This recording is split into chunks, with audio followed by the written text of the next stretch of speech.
So in last class we read about solutions, है ना, क्या क्या उसके components होते हैं, और state of the solution is determined by the state of the solvent. Very important line. और हमारे पूरे सिलेबस में जो सॉल्यूशन होगा वो कैसा होगा? बाइनरी सॉल्यूशन होगा।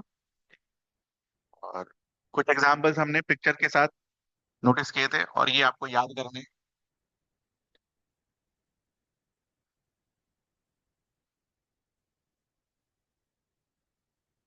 नेक्स्ट जो चीज शुरू होती है सॉल्यूशन में, that is what we call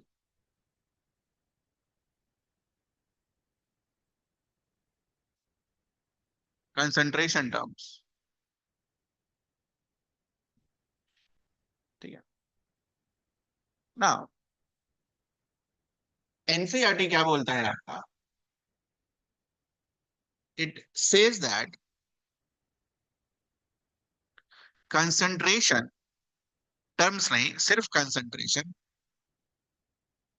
can be expressed in two veg.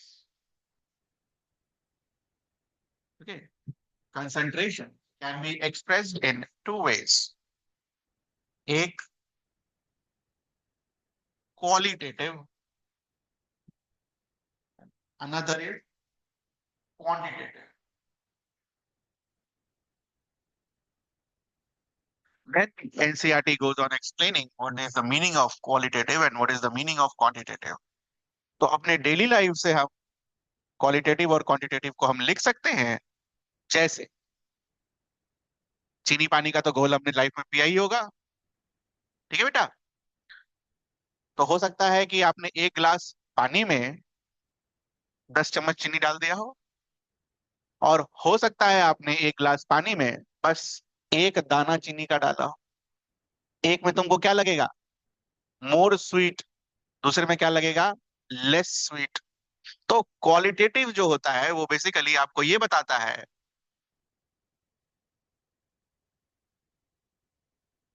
More less. इसमें थोड़ा सा चीनी का दाना भी बना लेना। ये तुम्हें ये नहीं बताएगा कि कितना दाना है, बस खाली ये बोलेगा ज्यादा है या कम।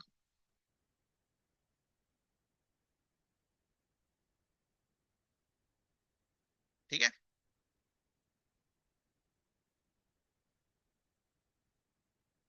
तो जब ज्यादा होगा, केमिस्ट्री इसको क्या बोलता है? बोलो।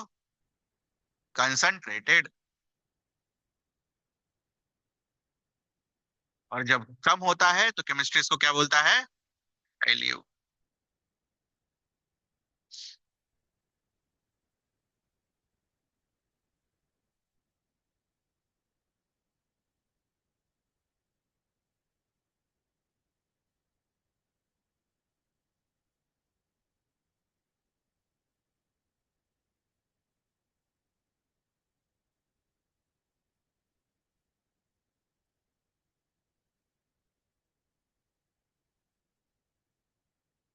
क्वांटिटेटिव, क्वांटिटेटिव के लिए हम लोग क्या लिखेंगे? How much, exact quantity.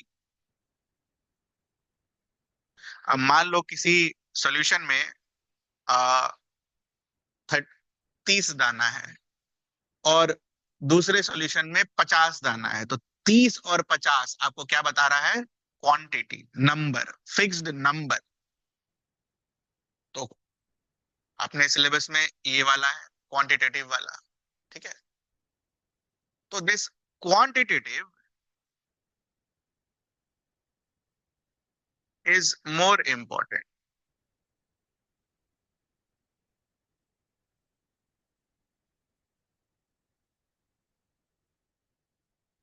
अगर आपको कोई सवाल पूछता है सीबीएसई में, नीट में, ठीक है, जेई में तो नहीं पूछेगा कि कंसंट्रेशन जो है हम क्वालिटेटिव और क्वांटिटेटिव वे से पता लगा रहे हैं, तो कौन सा ज्यादा अच्छा है? तो कौन सा ज्यादा अच्छा है?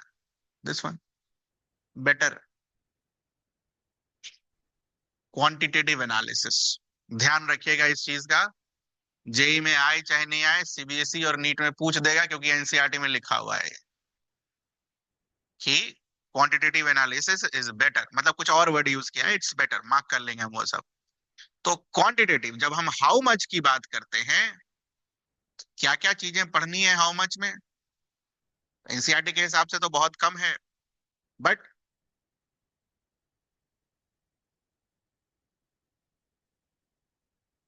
इसको क्या बुलाते हैं? Percentage by mass.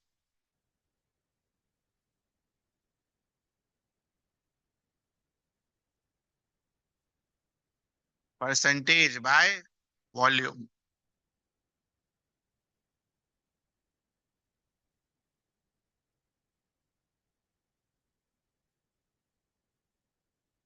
Wait by volume. Percentage weight by volume. Then P P M, parts per million, bracket में लिखना है, पार्ट्स पर मिलियन। इधर आ जाइए।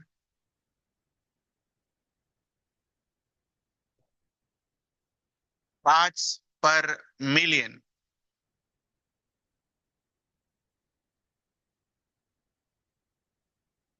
ठीक है। Next is mole fraction, very important.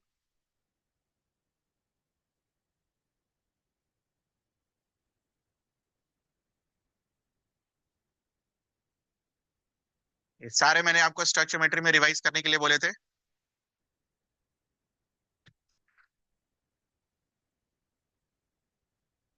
उसके बाद इट्स मोलारिटी, उसके बाद इट्स मोललिटी,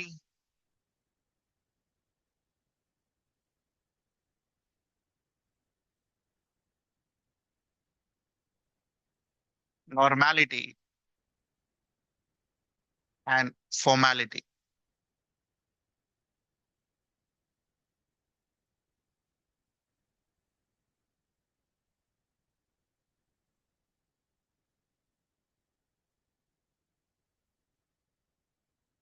ये दोनों 12 में नहीं है, क्लास 11 में स्टोइचियोमेट्री वाला जो टॉपिक है वहां कराया गया है, वहां देखना, यहाँ बस थोड़ा सा कर देंगे। ठीक है।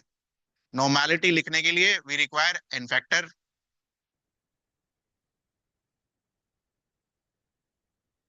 और मैंने आपको एन फैक्टर कैसे निकाल सकते हैं सब तरीका सिखा दिया है। कहाँ कहाँ सिखा है हमने एन फैक्टर निकालना? दो जगह। एक स्टोइचियोमेट्री वन, जो पहला चैप्टर पढ़ते हैं, और दूसरा स्टोइचियोमेट्री टू, रिडॉक्स रिएक्शन। दो जगह पर सिखाया गया है एन फैक्टर निकालना। ठीक है, पढ़ना है उसको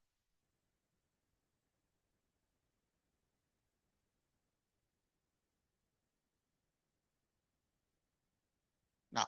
जब एन फैक्टर की यहाँ पर बात हो गई है, तो धीरे धीरे करके, अब तो पहला चैप्टर तो शुरू हो गया है स्टोइचियोमेट्री वाला, होमवर्क लिख लीजिए।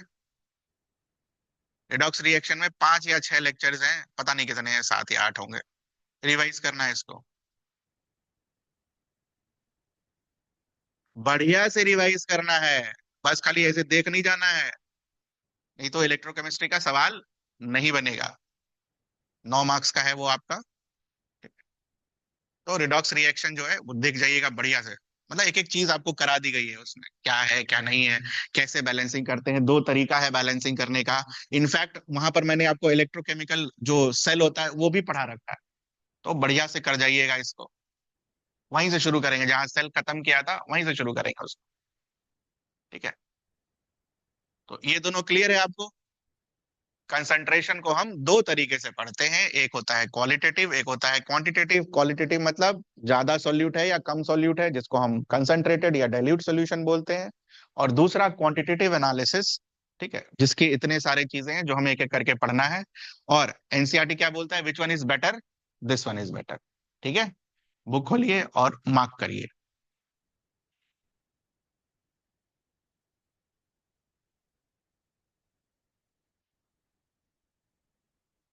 क्वालिटेटिव का मार्क बस खाली ये वर्ड्स अंडरलाइन करिएगा, सिर्फ वर्ड्स अंडरलाइन करिएगा और कोई जरूरत नहीं है कुछ भी करने का। Dilute, concentrated,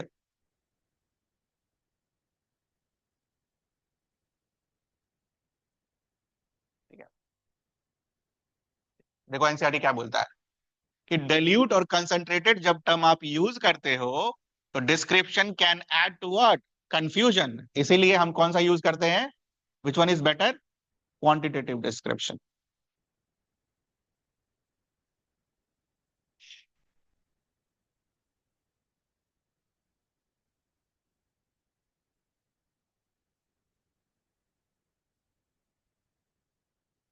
first one is mass percentage.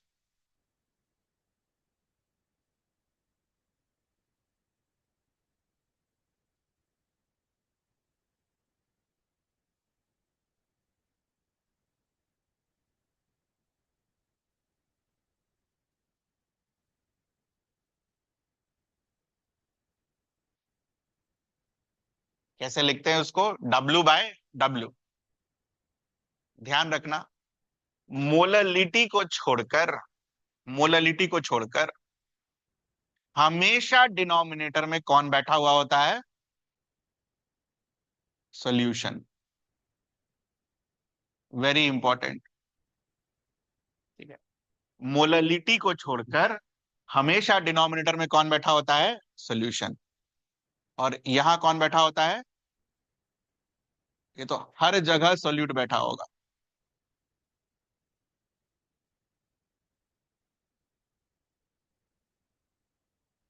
अब जैसे मैंने बोलो W/V लिखा, तो V किसका, सॉल्यूशन का। V/V लिखा तो नीचे वाला V किसका, सॉल्यूशन का। मोलारिटी में number of moles divided by volume in litres, तो वॉल्यूम इन लीटर किसका, सॉल्यूशन का। लेकिन जब मोलालिटी लिखते हैं तो वहां पर हम सॉल्वेंट लेकर मानते हैं, तो जब आएगा तब देखा जाएगा। General rule is this only, percentage W/W और percentage by mass is solute divided bye solution. तो amount of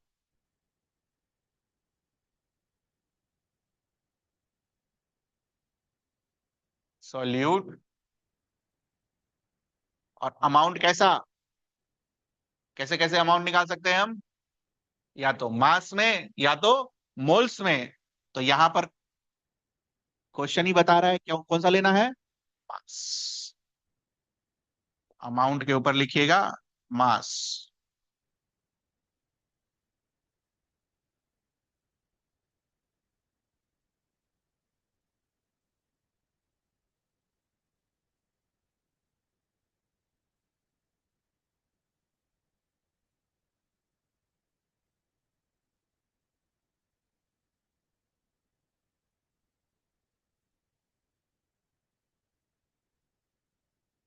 mass of solute divided by mass of solution into 100।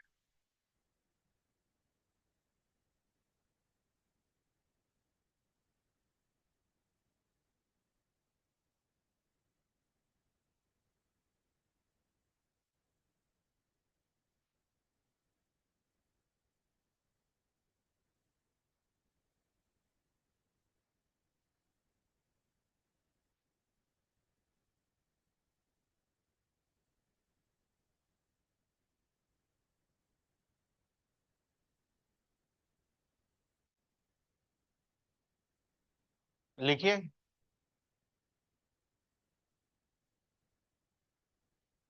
क्या मतलब होगा इसका।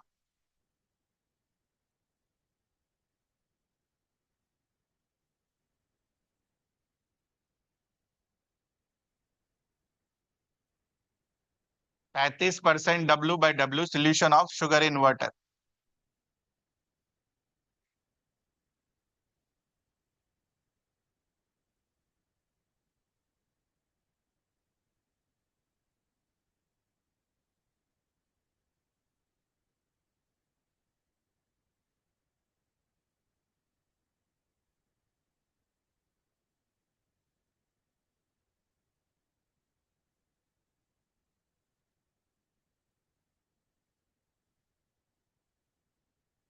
मैथ्स क्या बोलता है बेटा, 35% इज इक्वल्स टू 35/100।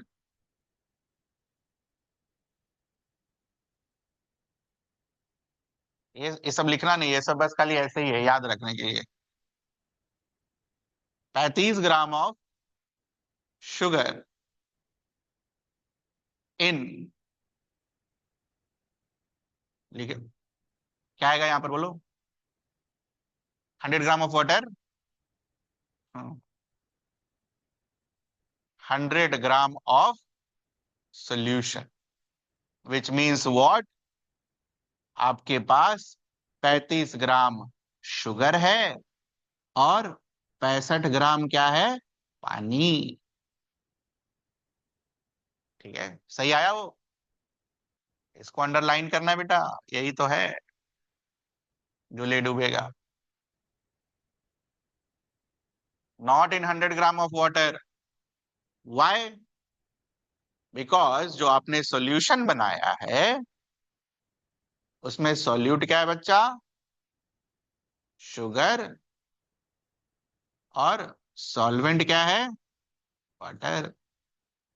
35% जब बोला तो आपने 35 ग्राम फिक्स कर दिया। सर 35 किलो हो सकता है, हाँ लिख सकते हैं आप किलो, बट अगर उधर 35 किलो लिखा तो इधर भी 100 क्या लिखना होगा, किलो।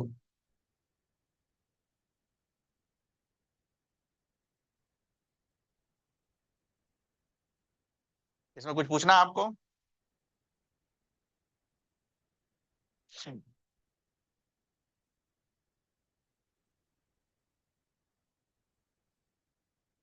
तो परसेंटेज W/W कहाँ यूज करते हैं, बुक खोलिए, मार्क करिए। It is commonly used in industrial chemical application.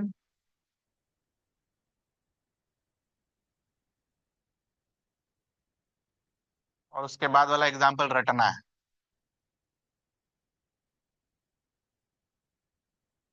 Commercial bleaching solution, commercial bleaching solution मतलब एक म्युनिसिपैलिटी वाले जो छिड़कते हैं ना पानी में डालकर ब्लीचिंग सॉल्यूशन को, उसको बुलाते हैं कॉमर्शियल ब्लीचिंग सॉल्यूशन। तो 3.62 ये याद रखना है सीबीएसई के लिए, वो एक नंबर का सवाल जो आपका दुनिया बदल देगा। पूरा मेहनत करके जाएंगे और पूछेगा ये।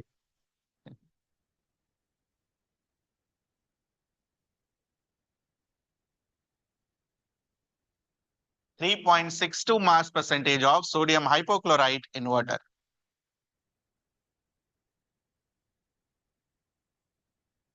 और हमने तो कैल्शियम हाइपोक्लोराइट पढ़ा था, ये सोडियम कहाँ से आ गया? It's a bleaching solution, not bleaching powder.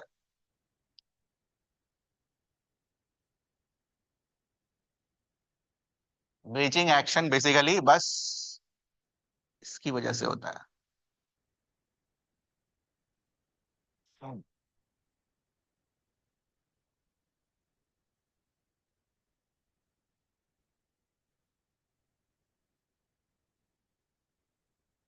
Mark हो गया बुक में?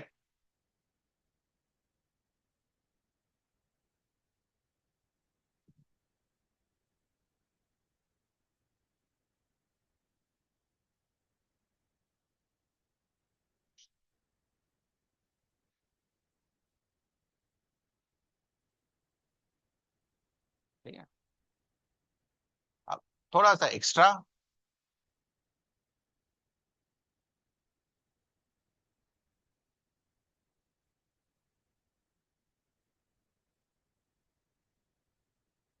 बस समझाने वाला काम कर दे रहे हैं यहाँ पर। से फॉर एग्जाम्पल 35.5,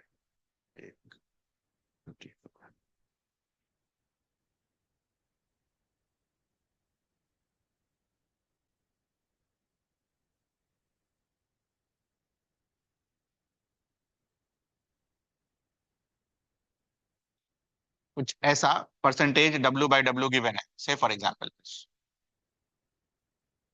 इसको डिकोड करके हम क्या लिखेंगे?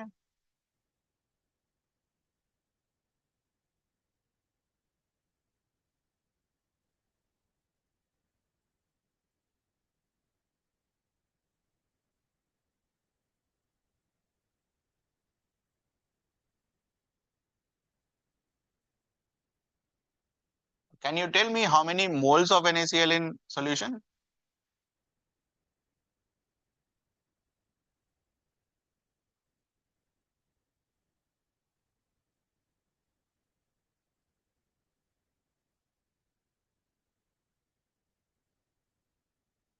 How many moles in 100 gram of solution?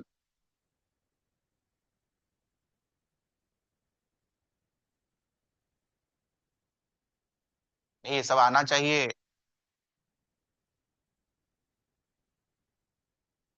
100 ग्राम में NaCl कितना है? 58.5। उसको उसके मॉलिक्यूलर मास से डिवाइड कर देंगे। 23 प्लस 35.5 विल गिव यू 58.5। तो हाउ मेनी मोल्स बेटा? 1 मोल।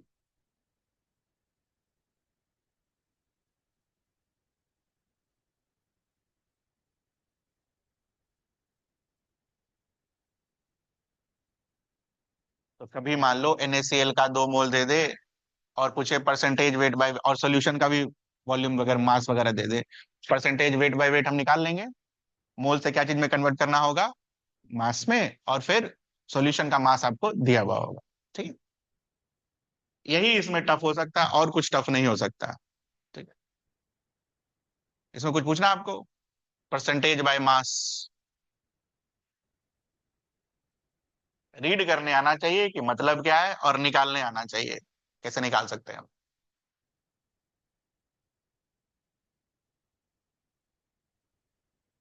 एक और कर लेते हैं, बुक वाला।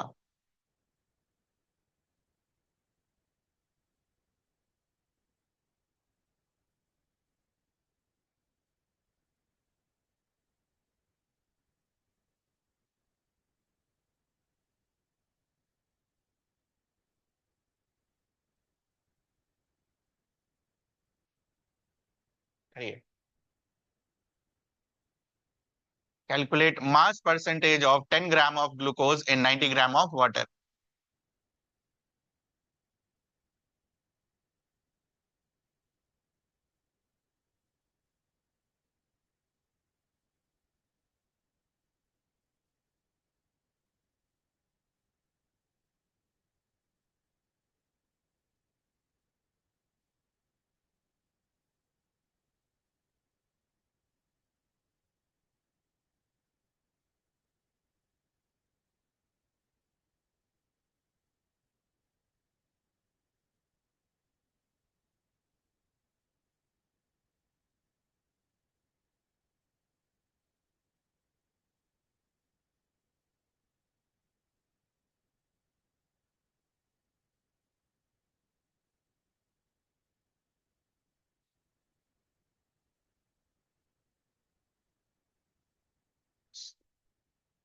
कितना आया?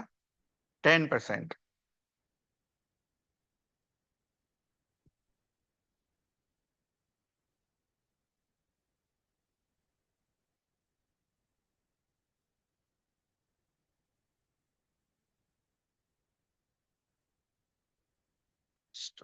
NCERT।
10%।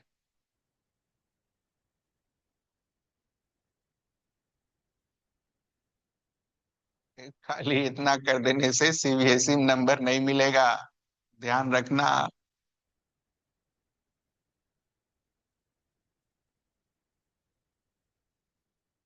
2 में से 1 या 1.5। इसके लिए तैयार रहिए। Tell me what will be the unit.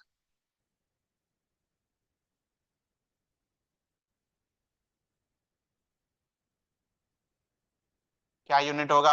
Percentage W by W का unit less, no units.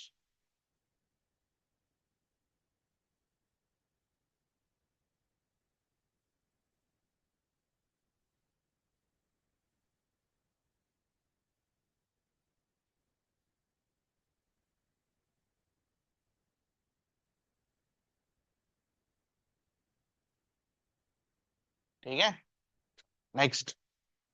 Percentage W by W के बाद दूसरा है percentage by volume.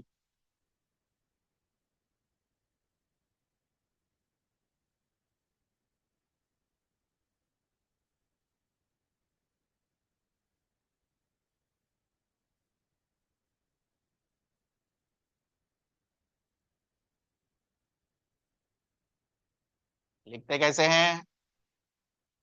We bye we.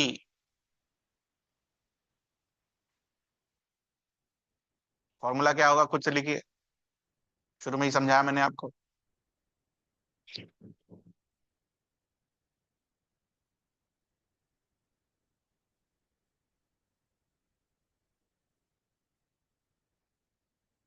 ऊपर वाला वॉल्यूम किसका?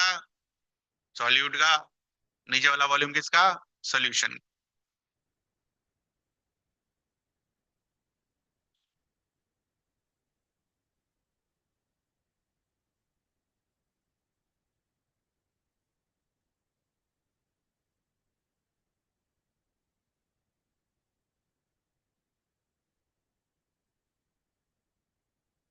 परसेंटेज पूछा है तो परसेंटेज के लिए क्या करना होता है? इंटू 100।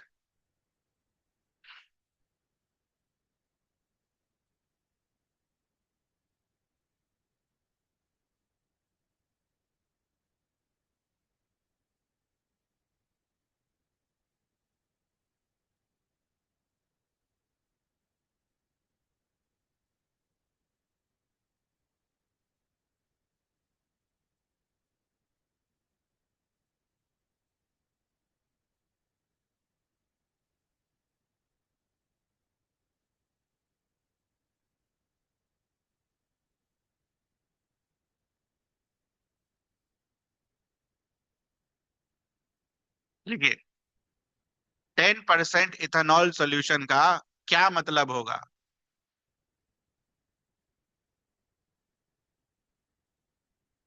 और सर हमको कैसे पता चलेगा इथेनॉल सॉलिड है या लिक्विड? पढ़ा आपने कहीं इथेनॉल लाइफ में? है ना? उसमें प्रॉपर्टीज पढ़ी आपने 10वीं में। लिखिए।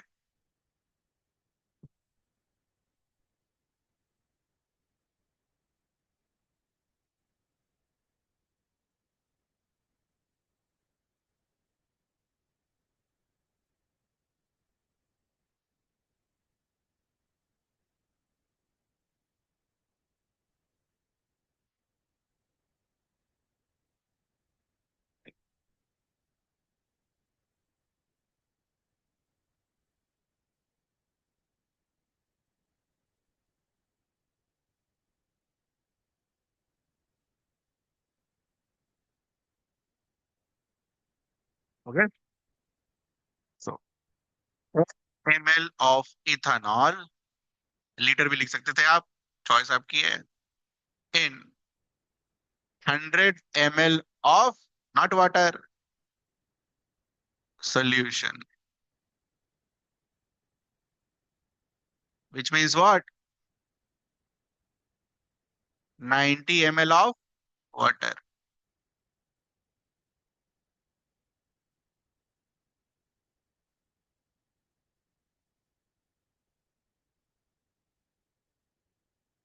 ठीक है, अब देखो, आप ना एक फॉर्मूला पढ़ रखे होते हो बचपन से ही, डेंसिटी इज इक्वल्स टू, बोलिए।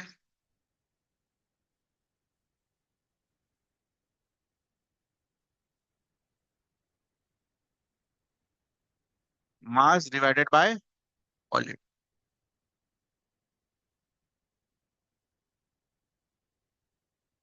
ठीक है, कभी आपको वाटर का डेंसिटी दे दे और वाटर का मास दे दे, तो क्या फिर आप वॉल्यूम निकाल सकते हैं?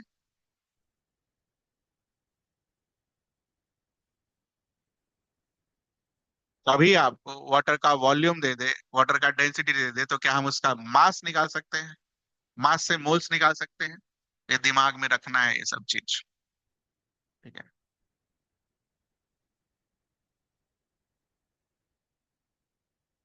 We can convert 90 ml of water to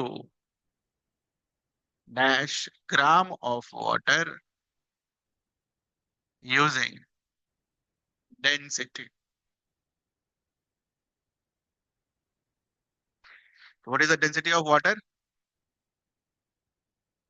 1000 kg/m³। मुझे तो ग्राम और ml में चाहिए। देखो करके एक बार।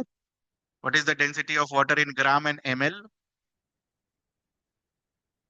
नहीं नहीं, ये सब याद होना चाहिए। डेंसिटी ऑफ वाटर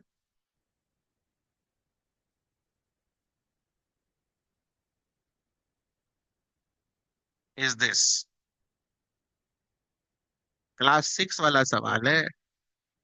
आप इसको मुझे ग्राम और ml में कन्वर्ट करके दीजिए।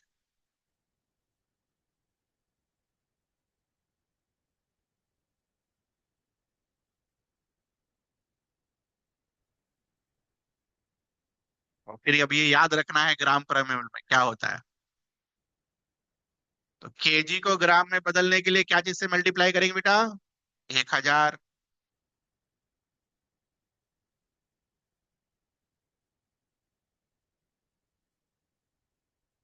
तो इसको तरीके से लिखो। 1000 kg पर मीटर क्यूब। फिर केजी को कन्वर्ट करो ग्राम में। और 1 मीटर क्यूब का, हाँ, सरफेस एरिया वॉल्यूम वाले चैप्टर में क्या सिखाया जाता है? कितना लीटर होता है? 1000 लीटर। ठीक है। 1000, 1 लीटर में कितना millilitre? 1000 millilitre.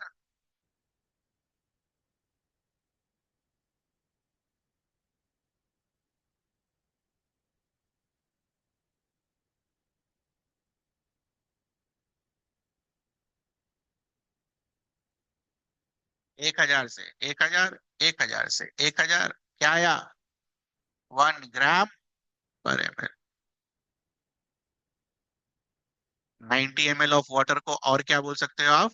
90 gram of water.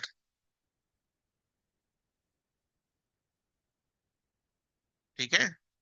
1 ml का कितना ग्राम? 1 ग्राम। तो 90 ml का कितना ग्राम? 90 ग्राम। इसमें कुछ पूछना आपको?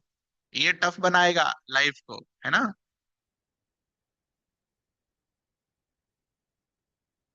तो डेंसिटी यूज करके हम सॉल्वेंट और सॉल्यूट दोनों का वॉल्यूम को क्या चीज में कन्वर्ट कर सकते हैं? मास में। और मास को क्या चीज में कन्वर्ट कर सकते हैं?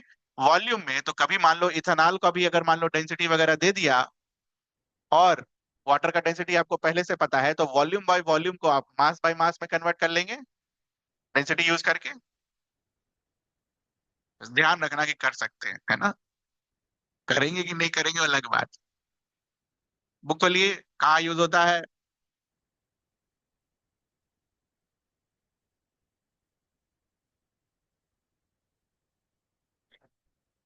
35% V/V solution of ethylene glycol is an example of antifreeze.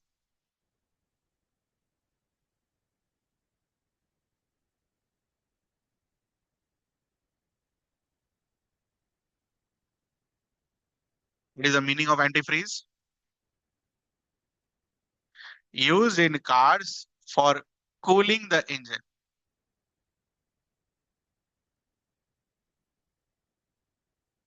How does it work?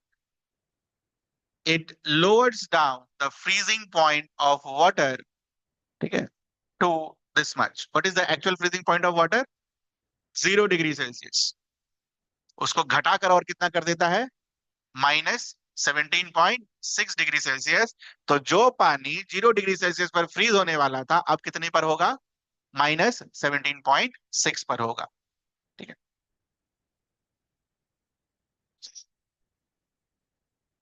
Anti freeze.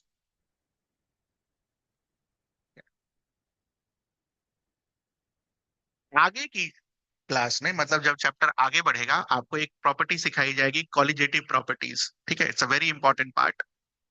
वहां पर आपको यह भी सिखाया जाएगा कि सोल्यूट डालने पर, ठीक है, जैसे आपने पानी में क्या डाला, इथाइलिन ग्लाइकॉल, तो इथाइलिन ग्लाइकॉल डालने पर क्या होगा ना, कि वो जो फ्रीजिंग पॉइंट होगा वो घट जाएगा। उस तरह अगर आप बॉइलिंग पॉइंट किसी को बढ़ाना चाहते हो, तो उसमें आप सॉल्यूट पार्टिकल डाल दो, तो उसका बॉइलिंग पॉइंट क्या होगा, बढ़ जाएगा। ये आगे सिखाया जाएगा। तो आपको वहां पर फिर ये समझ में आएगा कि कैसे ये कम कर देते। वेरी इंपॉर्टेंट, दिमाग में रखिएगा। सीबीएसई वाला तो डायरेक्ट पूछ देगा ऑब्जेक्टिव ऑब्जेक्टिव में, ये भी पूछ देगा। 35%, 45%, 55%, 25%, चार ऑप्शन। और वो भी क्या, W/W, V/V, W/V क्या, पूरा बढ़िया से रट के जाने का।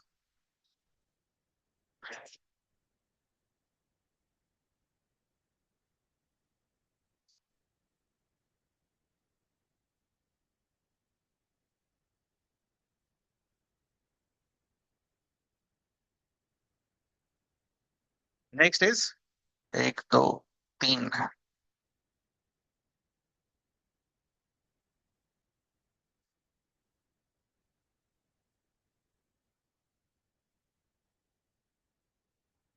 Mass by volume percentage.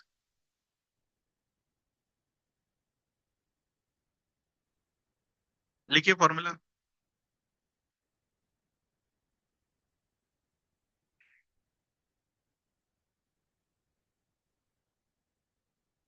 तो डब्ल्यू किसका, सॉल्यूट का, वी किसका, सॉल्यूशन।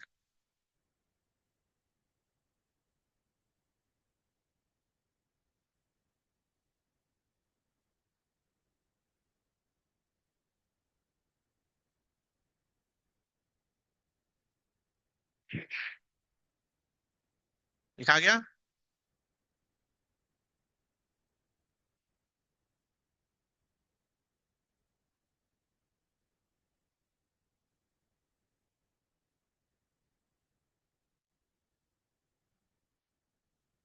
ना, जनरली मास हम क्या चीज में लेते हैं, और वॉल्यूम क्या चीज में लेते हैं हम, ग्राम, sorry millilitre.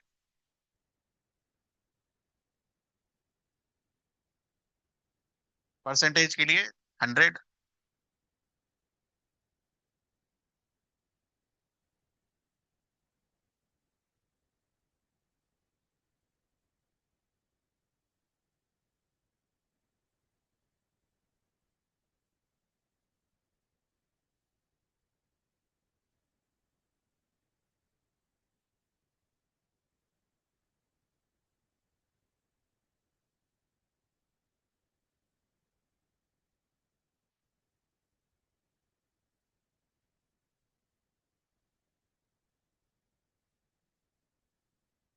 25% W/V solution of x का क्या मतलब होगा, लिखिए क्या मतलब होगा।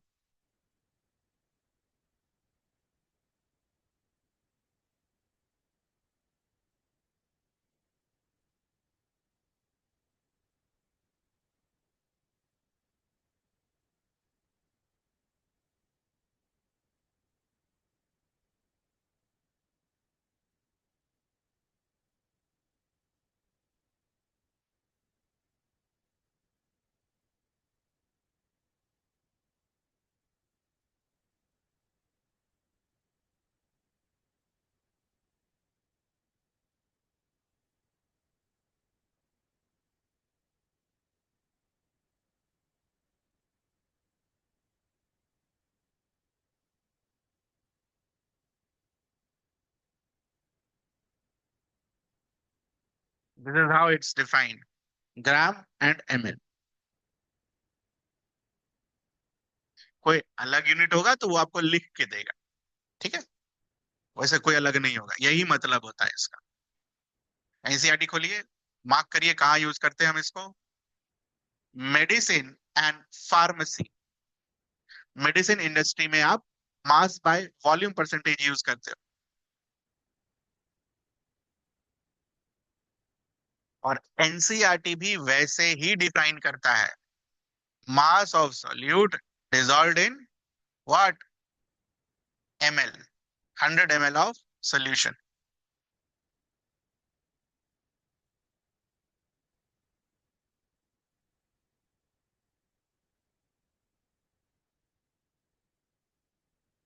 लेकिन ask you this in match the column, ध्यान रखना।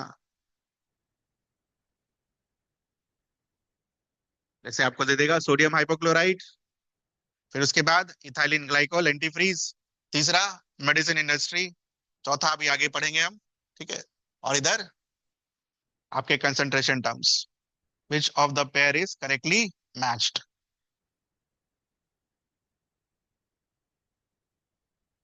Next is parts per million, नाम में ही लिखा हुआ है।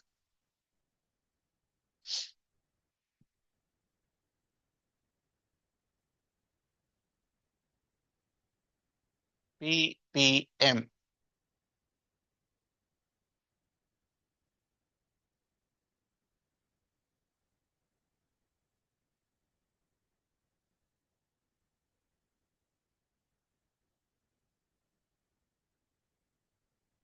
What does the common sense is, ये जो कंसंट्रेशन टर्म होगा ये हम कहाँ यूज करेंगे? Parts per million. मतलब यहीं से आपको आंसर देना है, ये पढ़कर, इसका नाम पढ़कर। तो बेसिकली आप क्या कर रहे हो, किसी चीज का मिलियन क्वांटिटी ले रहे हो और उसमें से देख रहे हो कि कितने पार्ट्स आपके जरूरतमंद के हैं, है ना। तो बेसिकली ये वहां पर यूज होगा जहां पर कंसंट्रेशन क्या होता है, बहुत बहुत कम, ठीक है। It is used at two places, parts per million, दोनों बुक में दिया हुआ है, मार्क करेंगे हम।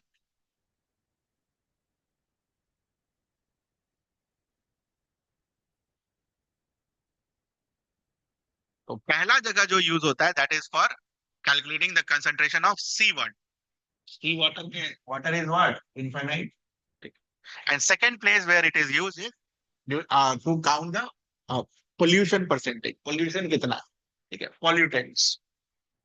दो जगह यूज होता है, मतलब मार्क करिए कहाँ यूज होता है। सी वाटर, और ये आया हुआ सवाल है। And second is concentration of pollutants.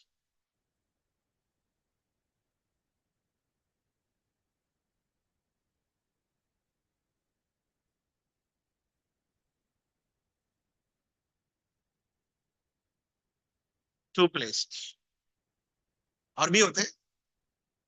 NCERT दो जगह दिया है तो बस दो जगह पता होना चाहिए।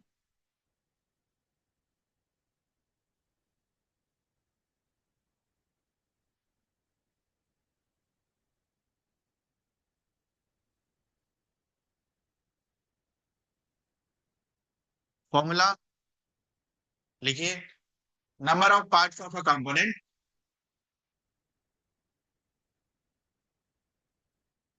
Divided by total parts of the solution.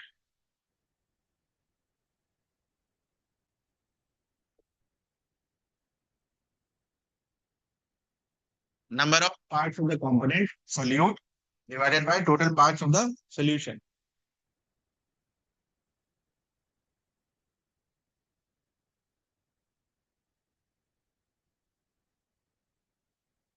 Into 10⁻⁶, यही इसको मिलियन में करना,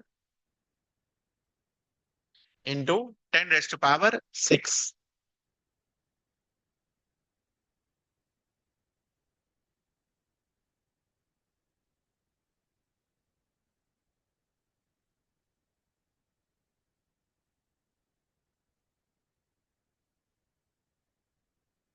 का एक और यूनिट होता है माइक्रोग्राम पर ml, माइक्रोग्राम पर ml, माइक्रोग्राम पर ml।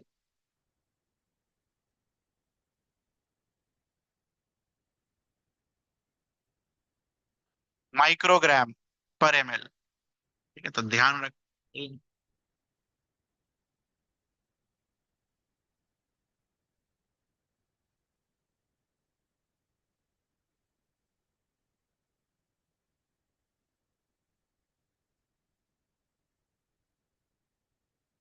ठीक है,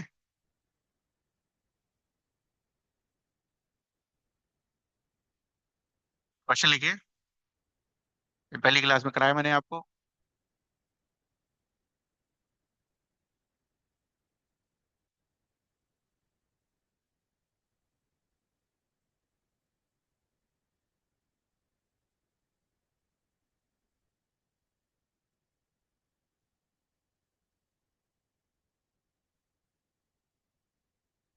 लिखिए, मान लीजिए ये 2 नंबर का सवाल।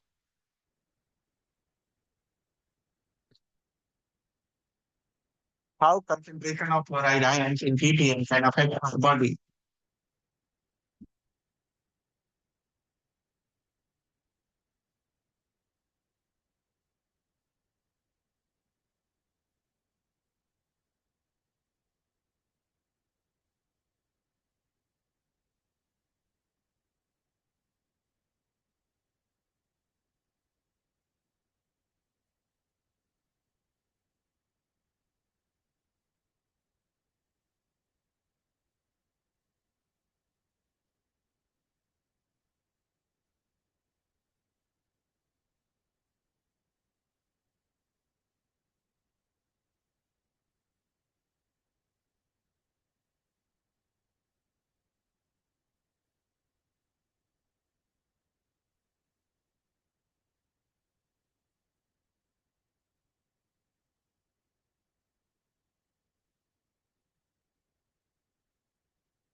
हो गया?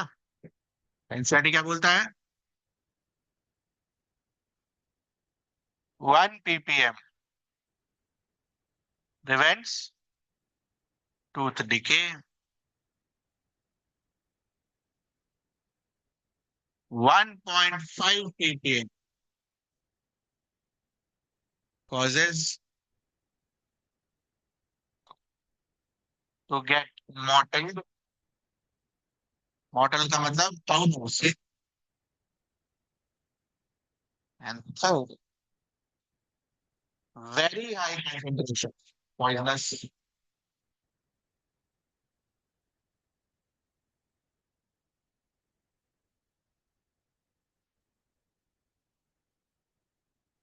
लास्ट क्लास में तुम्हारा लाइन करवाया तुमने, ये रहा। 1 ppm, 1.5 ppm, very high concentration, तीनों chloride ion.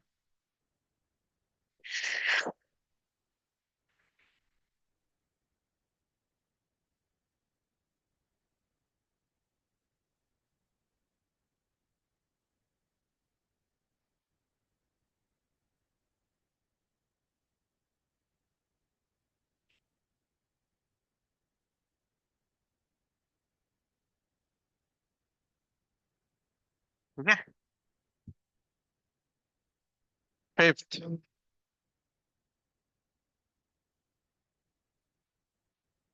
Mole fraction.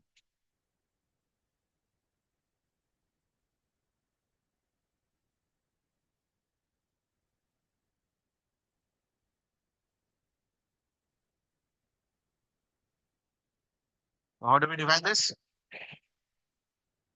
Very important. Number of moles of component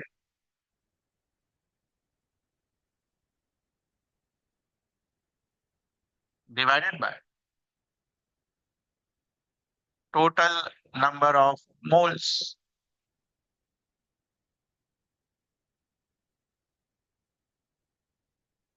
Number of moles of the component divided by total number of moles।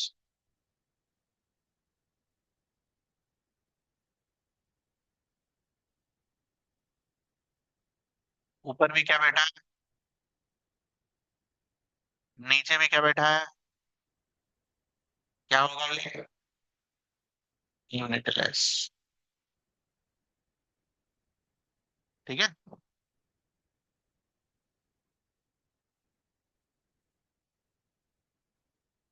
It is denoted bye symbol. ये सब करा दिया है।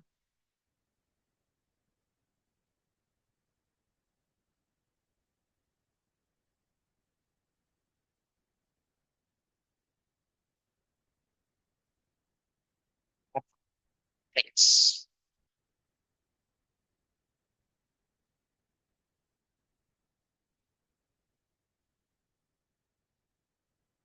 If I want to write mole fraction of A, कैसे denote करेंगे?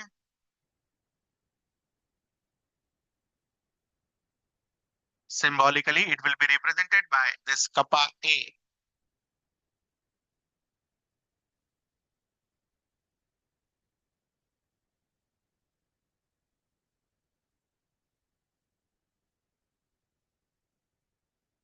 Let us take a case of a binary mixture. What is the meaning of binary mixture? Two components.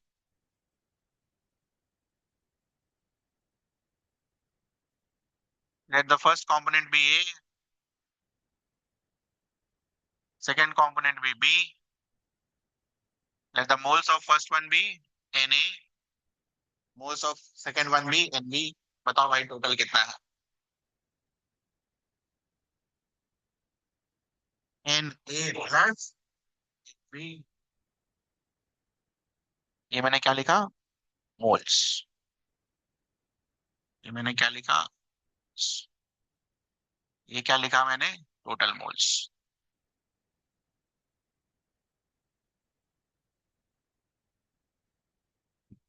ये concentration term हम पढ़ाता नहीं किसी साल, आप लोग पढ़ा दे रहे हैं।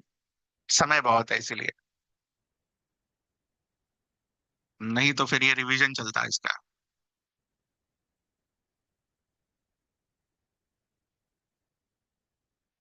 एज पर formula if I want to write mole fraction of A, क्या लिखेंगे हम? पढ़ो ऊपर पर। Moles of that component. What is moles of that component? Na divided by total number of moles of all the components। दो ही component. अच्छा ये देखते हैं।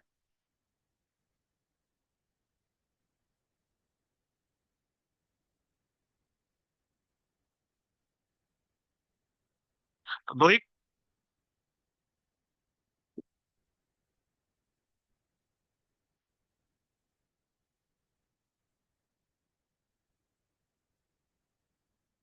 दूसरा वाला लिखिए।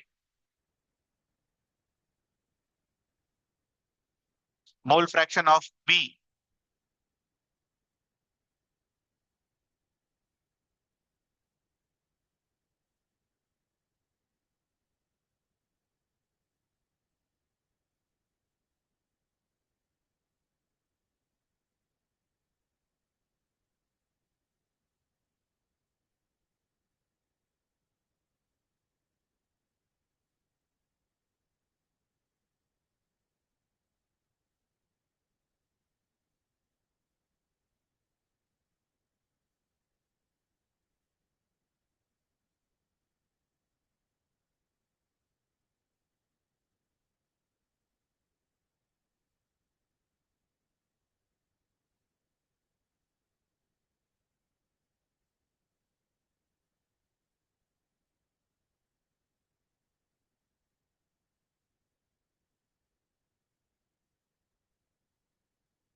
बताइए क्या आएगा?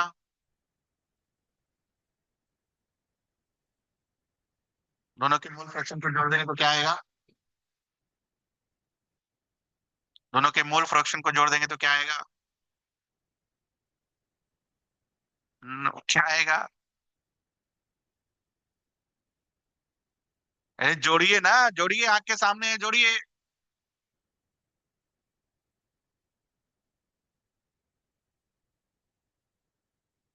वन। Very good.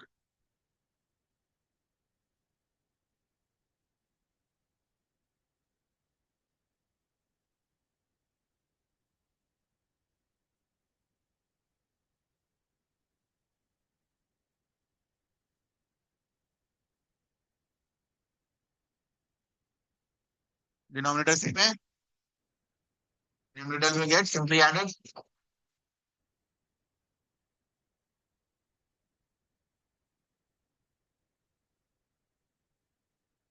कितने कंपोनेंट के लिए? Two component system.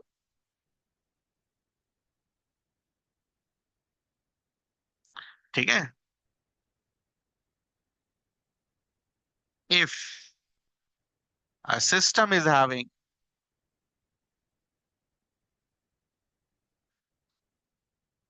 high components,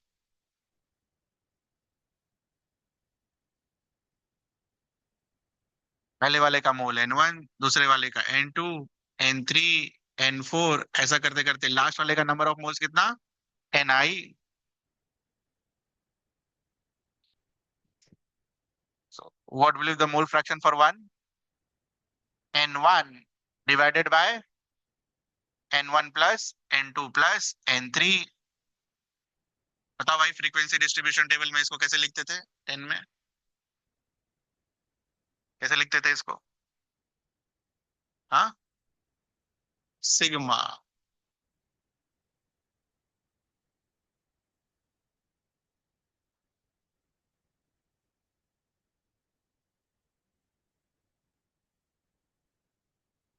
What will be x2?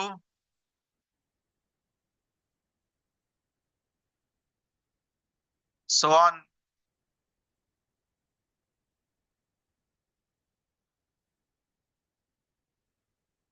सबको जोड़ दे तो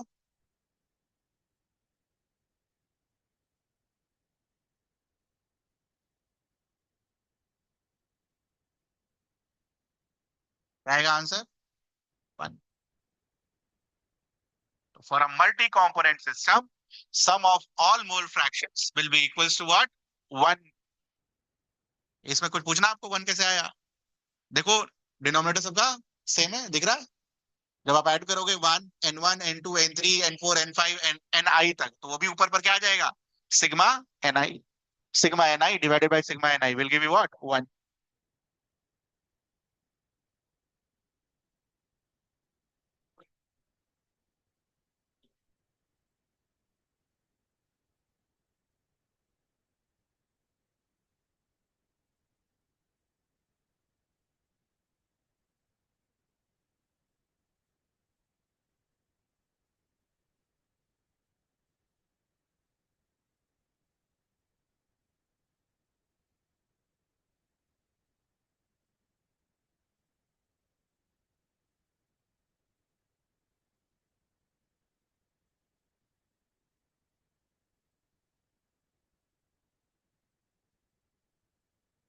इसमें कुछ पूछना आपको? मोल फ्रैक्शन में कहाँ यूज होता है मोल फ्रैक्शन? मार्क करिए।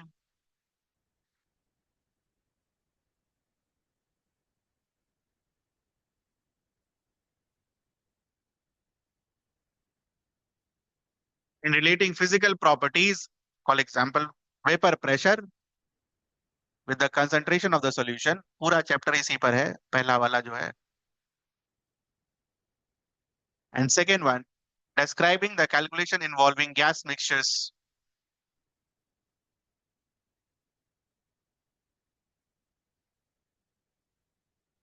जो भी कहानी मैंने बोली, एक अक्षर बाहर नहीं लिखा हुआ है, ठीक है?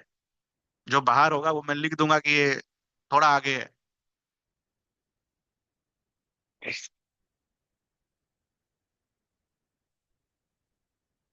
सब वर्ड्स खाली मार्क कर लीजिएगा। बाइनरी मिक्सचर, फॉर्मूला, ये सब सीबीएसई वाला एक एक नंबर के सवाल में पूछ सकता है, ठीक है?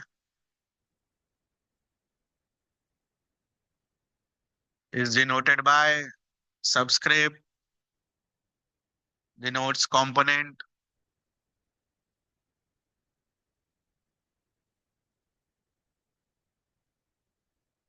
एनसीईआरटी ऐसे पढ़ना होता है बेटा, लाइन बाय लाइन। ठीक है। तो जो लोग यहाँ थे उनको तो पता है कैसे पढ़ना होता है। ऐसे ही पढ़ना होता है। और जब आप ऐसे पढ़ के जाते हो तो फिर तो उस दिन it will be your day. कोई नहीं रोक सकता है 2.25 घंटा में पेपर कंप्लीट होने में। करिए।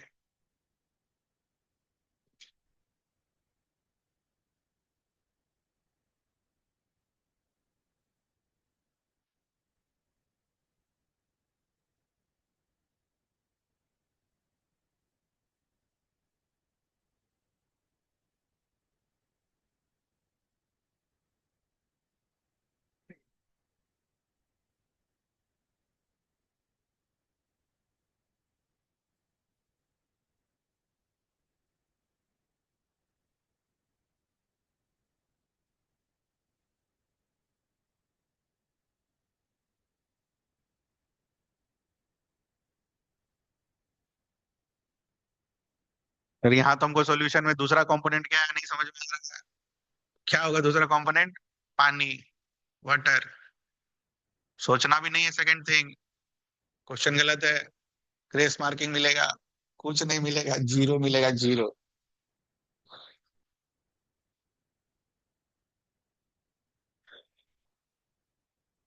इसी के बारे में बात कर रहा था।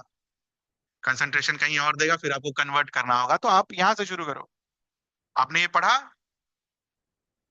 हाँ। Start from that. What does that mean?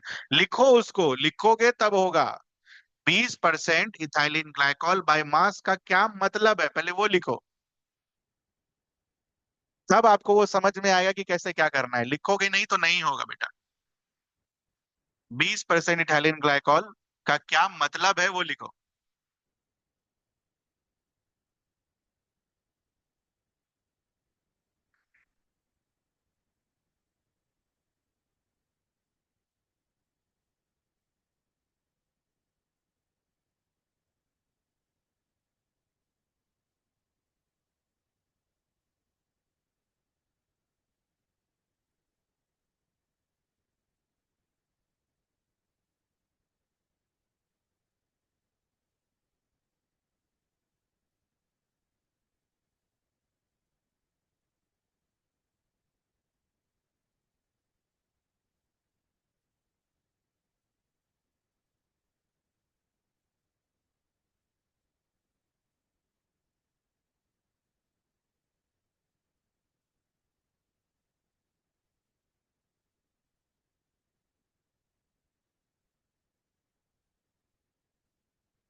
हो गया। C2H6O2।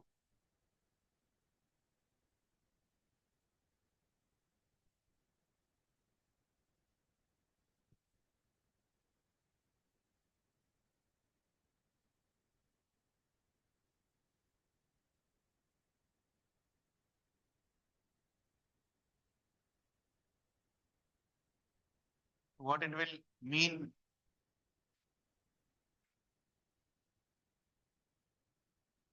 This is your first step. 20 gram C2H6 in 100 gram of क्या? Solution, not water. Which means 80 gram of water.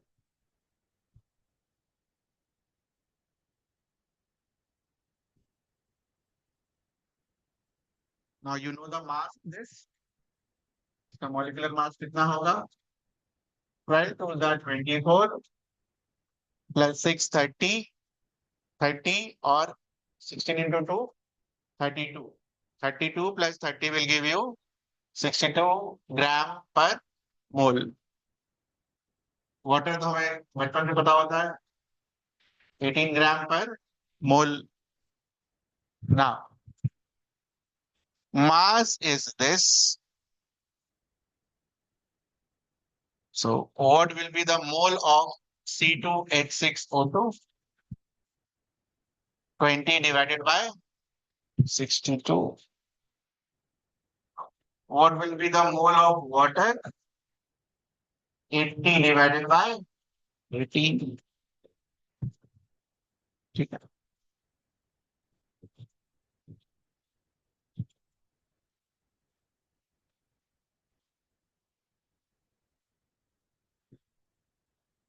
दो से 40, 2 से 9, 9 4 जा 36, फिर 40, फिर 36, 4.44। और ये रफली कितना है? 1/3। 1/3 will be equal to what? 0.33। ये सब करना होगा, ये नहीं कि 10 को इतने से डिवाइड करने बैठ जाएंगे। तो आपसे क्या पूछा है? Mole fraction. What will be your mole fraction?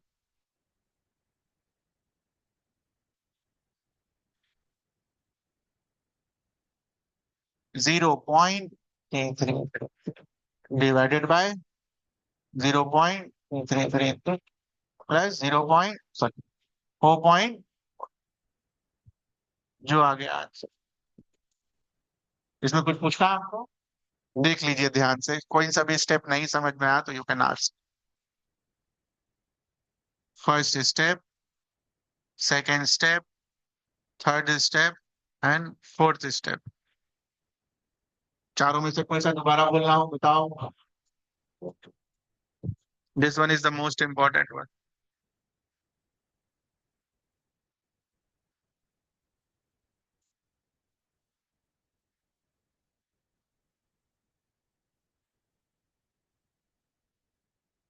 ठीक है।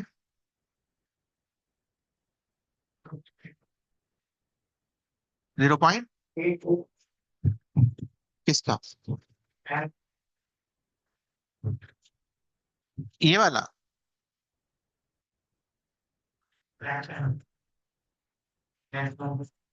ये वाला 0.8 आ रहा है। अच्छा ये 20 आया, पहले बताओ। ये 62 आया। 2 से 10, 2 से 31, 10/31, 10/30 के अराउंड है। 1/3 0.33। 8। देख लो यार किताब।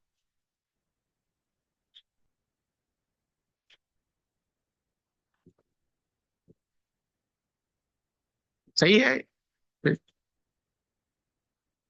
आप बोल रहे हो 10/31, 822 आएगा।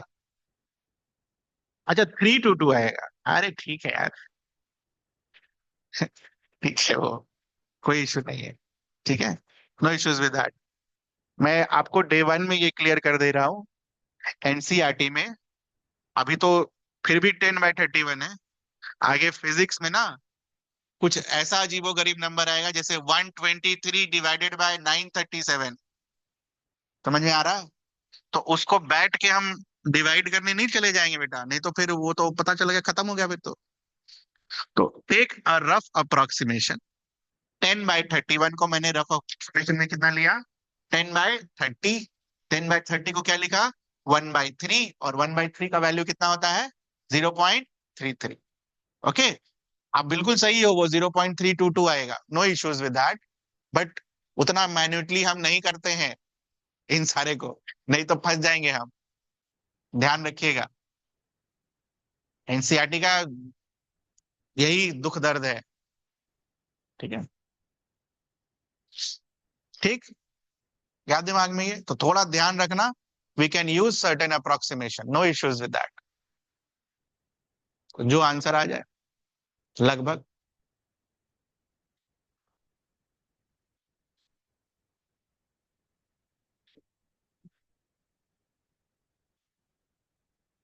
ये तो भी केमिस्ट्री में है ना, फिजिक्स में देखना कितना गंदा कैलकुलेशन आता है। 931 से डिवाइड करना, 931। ठीक है बेटा, चल आगे। Next is molarity. कितना हो गया भाई? 5 6।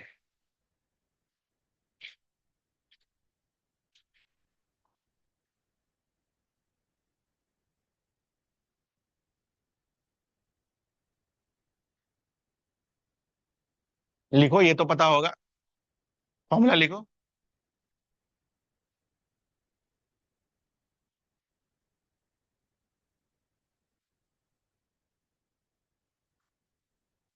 ये तो पता होना चाहिए यार।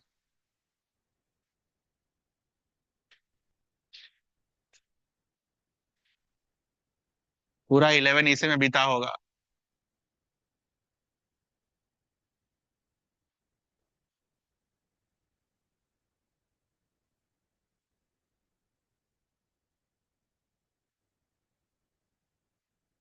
What will be your unit?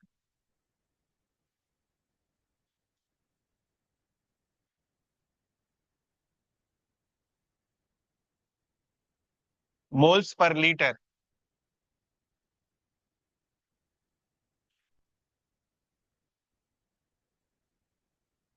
ध्यान रखना, ये एकदम स्पेसिफिक है। ऊपर पर क्या लिखते हैं?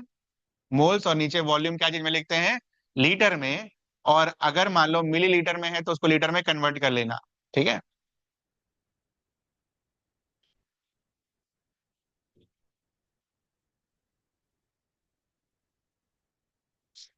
कहाँ यूज करते हैं?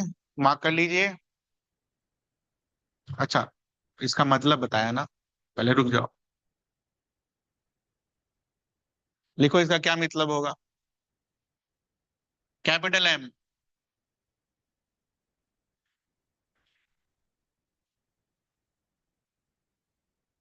Right down its meaning.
मतलब लिखा गया, क्या लिखोगे आप? 0.25 moles of NaOH in 1 liter of solution. ये आया आपका आंसर। कैसे, देखो सोचने का भी तरीका होता है ना। मोलारिटी क्या दिया हुआ है आप, 0.25। हमारे लिए मोलारिटी क्या है, moles of solute divided by volume of solution in litres. 0.25 के नीचे कुछ नहीं लिखा है तो क्या लिखा है, 1। तो volume of solution in litre कितना है, 1। मोल्स ऑफ सॉल्यूट कितना है, 0.25। इस तरीके से लिख लेंगे हम, 0.25 moles of NaOH in 1 liter of solution. ठीक है। नाउ एनसीईआरटी 1 लीटर के लिए एक और टर्म यूज किया है, मार्क करिए, what is 1 litre. 1 cubic decimetre, 1 cubic decimetre,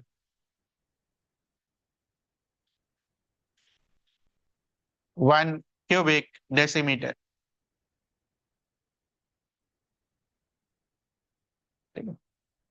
example 1.2 बनाइए वो।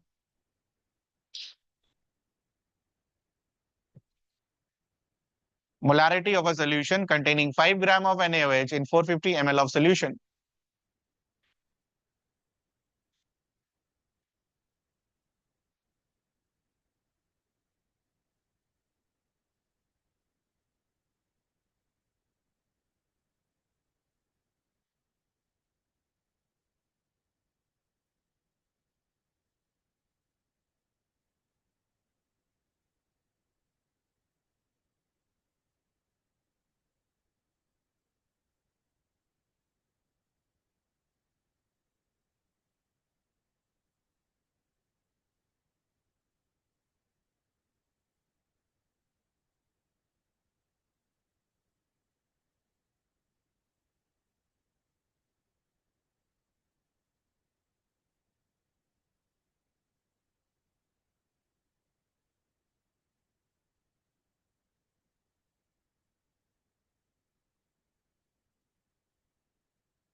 हो गया।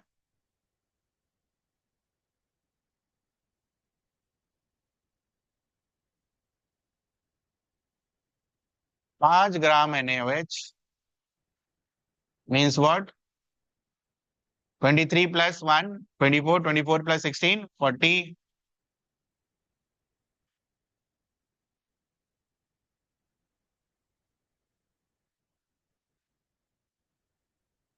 और क्या पूछा यार, 450 ml। 450 ml क्या सोल्यूशन है ना, हाँ सोल्यूशन।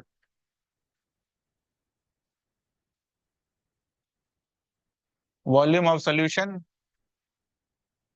450 ml है। मोलारिटी निकालने के लिए क्या चाहिए, लीटर। तो what will be your molarity, ये मोल्स में आ गया, ये लीटर में आ गया। ये आया आपका आंसर। और मैच कर लीजिए, 1000 नीचे ऊपर चला जाएगा, और ये 1/8 का 8 नीचे आ जाएगा। ये रहा आपका आंसर, जो आ जाए।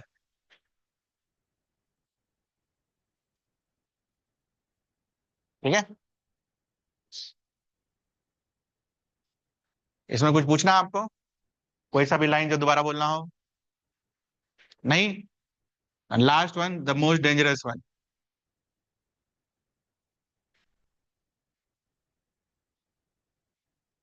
Molality L, it is denoted by small M.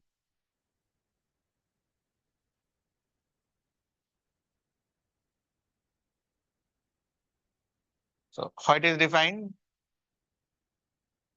Moles of solute divided by, यही है अलग,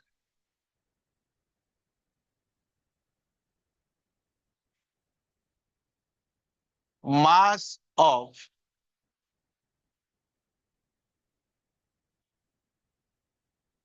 solvent in, वो भी डिफाइंड है, ग्राम नहीं, क्या, केजी.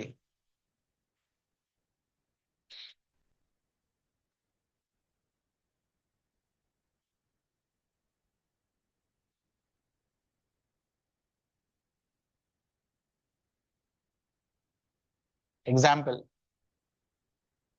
बताओ भाई. One small M solution of KCl will mean what? क्या मीन करेगा?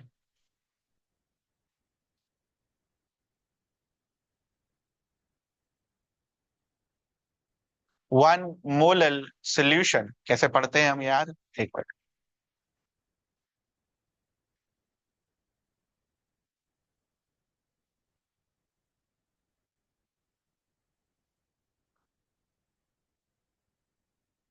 This is how this one small m is read. One molar solution of KCl.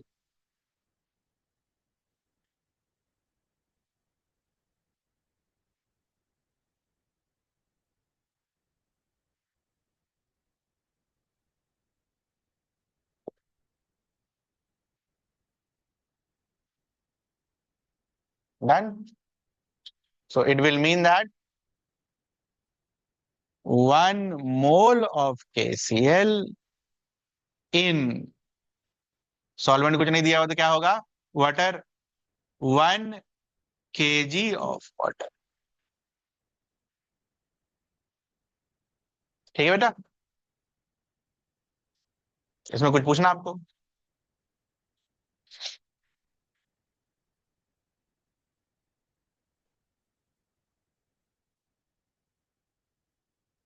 अच्छा, अब ध्यान से सुनना जो मैं बता रहा हूं, जो टफ होता था 11th में भी टफ होता था, मोलरिटी से मोलरिटी में कन्वर्ट करना, उसके लिए मैंने आपको एक बड़ा सा फॉर्मूला भी लिख के दिया था 11th में.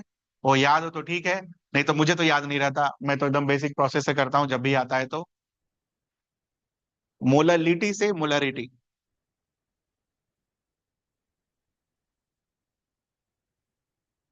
मैं बस प्रोसेस सिखा दे रहा हूं, है ना. चलो, 1 kg of water which means what, 1000 gram of water. Now we know that what is the density of water. Tell me density of water.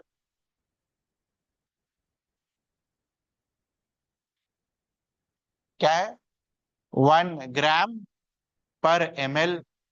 तो 1 ग्राम का 1 मिलीलीटर, तो 1000 ग्राम का कितना मिलीलीटर बेटा, 1000. 1000 ml को लीटर में क्या चीज में कन्वर्ट कर सकते हो, 1 लीटर.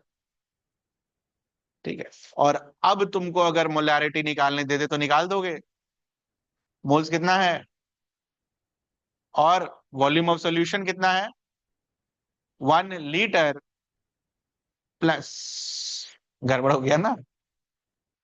ये वॉल्यूम किसका निकाला आपने, हाँ, तो अब सब जगह सॉल्वेंट लिख दे चलो, एक बार गलत होना तय है. Solvent, solvent, solvent, solvent. तो नीचे क्या लिखाएगा, 1 लीटर प्लस जो भी इसका दिया हुआ होगा वॉल्यूम. 1 लीटर तो नहीं लिखोगे ना बेटा, नीचे सॉल्यूशन लिखाता है ना. तुमने 1 लीटर किसका निकाला वॉल्यूम, सॉल्वेंट का वॉल्यूम निकाला ना. तो नीचे जब मोलारिटी लिखोगे तो सॉल्यूशन लिखोगे. तो 1 लीटर प्लस समथिंग, वो क्वेश्चन में दिया होगा, वो प्लस समथिंग क्या, उसके लिए परेशान नहीं होने का.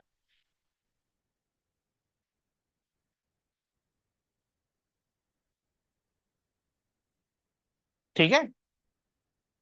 वो क्वेश्चन में दिया हुआ होगा, या तो इसका डेंसिटी दिया हुआ होगा या मास दिया होगा, कुछ दिया होगा जिससे आप केसीएल के मोल्स को या केसीएल के मास को क्या चीज में कन्वर्ट कर सके, आप वॉल्यूम में कन्वर्ट कर सके। या तो केसीएल वॉल्यूम ही दिया हुआ होगा कि से फॉर एग्जांपल 200 ml आपका क्या है, केसीएल। ठीक है, कुछ दिया हुआ हो तो 200 अगर दिया होता तो नीचे क्या लिखते हैं आप, 1.2 लीटर्स। ठीक है बेटा। तो वो बड़ा वाला फॉर्मूला कितना रटेंगे हम, ठीक है, इससे भाई तरीका होता है ये। तरीका क्लियर है। मास दिया हुआ है, मास के साथ डेंसिटी दी हुई है, डेंसिटी को यूज करके हम क्या चीज में उसको कन्वर्ट करेंगे, वॉल्यूम में कन्वर्ट करेंगे। और ध्यान रखेंगे कि वॉल्यूम जब आपने कन्वर्ट किया तो वॉल्यूम आपने किसका लिखा, यू रोट द वॉल्यूम और सॉल्वेंट। तो सॉल्यूशन का वॉल्यूम दे रखा होगा तो लिख देंगे, अगर मान लो नहीं दे रखा है तब यही यूज कर लेंगे। जेई वगैरह में तो होता है कभी कभी नहीं दिया हुआ होता है, तो इसी को यूज कर लेंगे हम। ठीक है। तो पहले तो एनसीईआरटी वाला सवाल बनाइए। अच्छा, पहले ये कहाँ यूज होता है, ये दिया हुआ है क्या ना, इसका ना दिया हुआ है। ठीक है, रहने दीजिए, ये बनाइए पहले।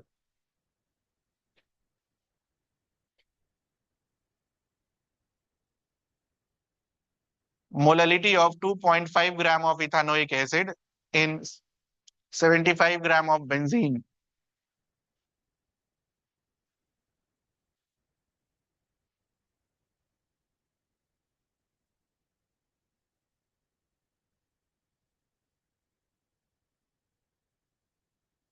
मार्च अप्रैल मई और जून, है ना, 4 महीना एकदम तगड़ा पढ़ाई होना चाहिए, बहुत बढ़िया वाला। फिर थोड़ा टेंशन कम रहेगा।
सॉल्वेंट को क्या चीज में लिखते हैं हम, ग्राम में कि केजी में।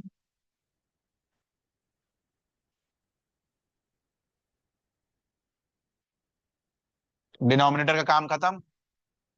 सॉल्यूट को कौन से कंसंट्रेशन टर्म्स में लिखते हैं, मोल्स। 12 3 15, 12 27, ए लास्ट वाला 28 और 32 60। सॉल्यूट के मोल्स कितने हो जाएंगे, 2.5 डिवाइडेड बाय 60 मोललिटी। ऊपर पर मोल्स लिखना है, नीचे में divided by mass of solvent in KG. 1000 ऊपर 60 नीचे, जो आ जाए। यह है आपका answer. Very important note.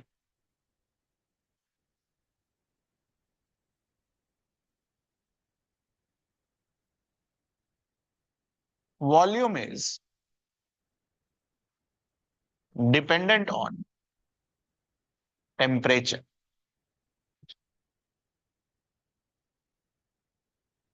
Volume is dependent on temperature.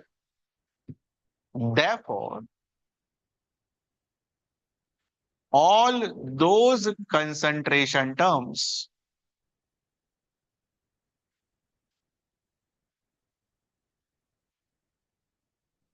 which are having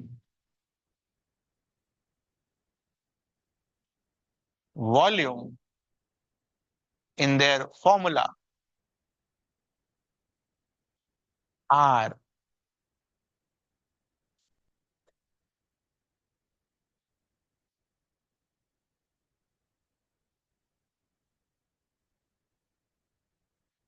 temperature dependent.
हो गया? ये अपलोड कर दिया गया है आपके ऐप पर। ठीक है, अभी तो कुछ नहीं बना पाएंगे, तो 4 तक बन जाएगा। 1 to 4। ठीक है, बना लीजिएगा 1 to 4। अपलोड कर दिया गया है स्टडी मटेरियल वाले सेक्शन में। हाँ, ये अलग से कॉपी में, अलग कॉपी में। बाकी आपकी मर्जी है, जैसे करना कर लेना। अलग से कॉपी में रहेंगे, दिसंबर में टेंशन फ्री कम रहेगा, कम टेंशन। हो गया 4 कंसंट्रेशन टर्म्स। तो first one is percentage by mass.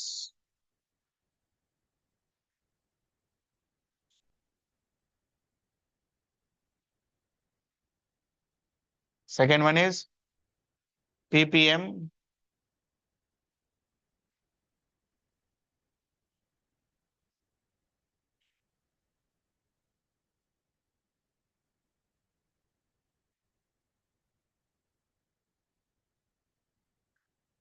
Third one is mole fraction.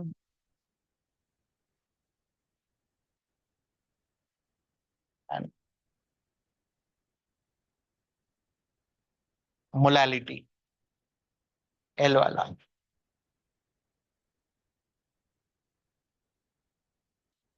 Sir इसका यूनिट तो ये आता है। अब तो वो कैसे होगा इंडिपेंडेंट ऑफ टेम्परेचर? बोलिए, फॉर्मूला पढ़िए, क्या लिखा आपने? वॉल्यूम लिखा आपने, क्या लिखा है? Parts of solute. Parts, counting करते हैं कितने पार्ट्स हैं, दैट्स वाई। यूनिट के हिसाब से नहीं। ठीक, फॉर्मूला में क्या लिखा है? Parts, number of parts. Number लिखा हुआ है उसमें फॉर्मूले में, ध्यान रखिएगा। तो ये चार हैं। इसमें कुछ पूछना है आपको? मार्क करिए, एनसीईआरटी में दिया हुआ है।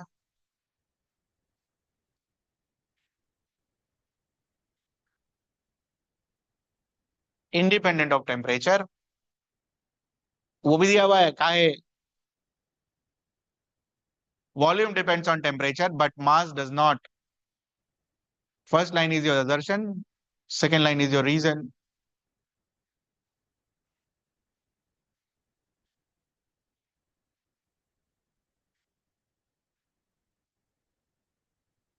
ठीक है, तो यहां पर आपका एनसीईआरटी वाला कंसंट्रेशन टर्म खत्म।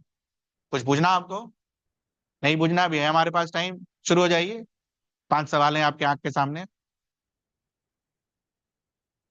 मेरे तो है नहीं, एनसीईआरटी के बनाना जरूरी है।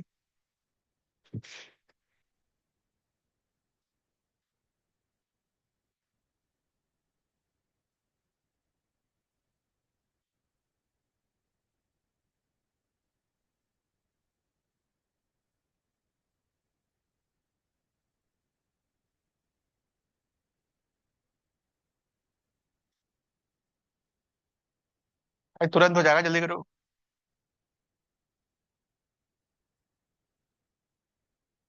जहाँ कैलकुलेशन होगा फ्रैक्शन में छोड़ देना, आंसर घर पे कैलकुलेट कर लेना।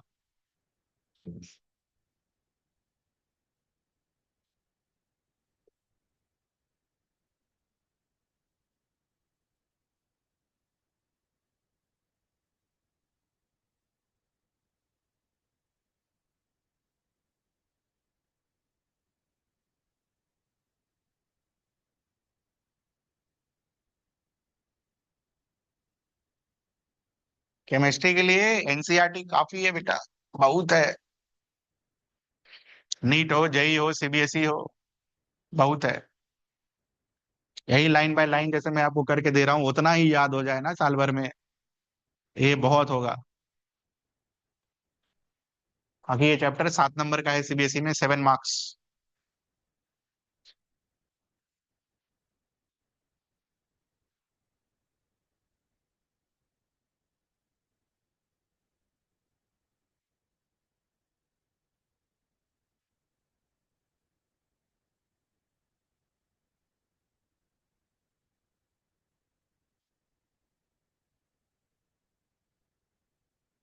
डरने की जरूरत नहीं है ज्यादा।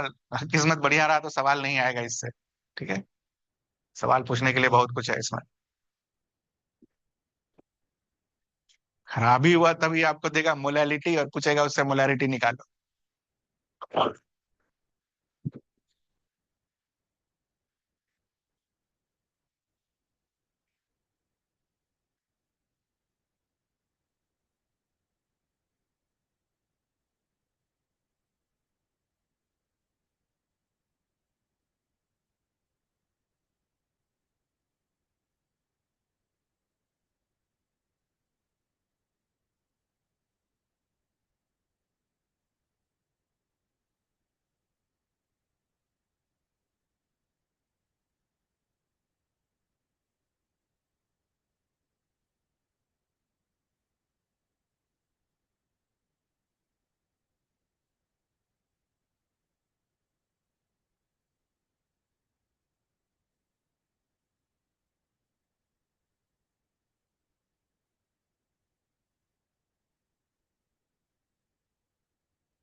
मुझे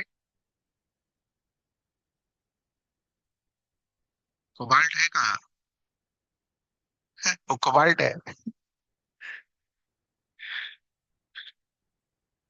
ये होता है बेटा कोबाल्ट। ये होता है कार्बन और ये होता है ऑक्सीजन। कहाँ स्मॉल है? अच्छा। अच्छा, थर्ड पूछ रहे हो? हाँ। 30 gram of cobalt nitrate. Cobalt तो मुझे भी याद नहीं है, देख लेना क्या है कोबाल्ट का। मेरे को लगा 1.4 पूछ रहे हो, ये वाला।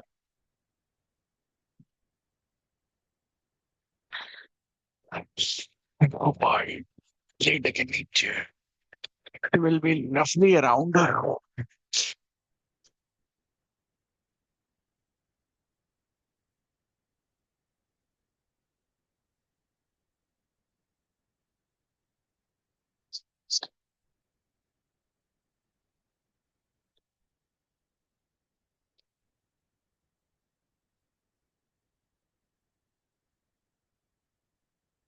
75। कोबाल्ट से को 27।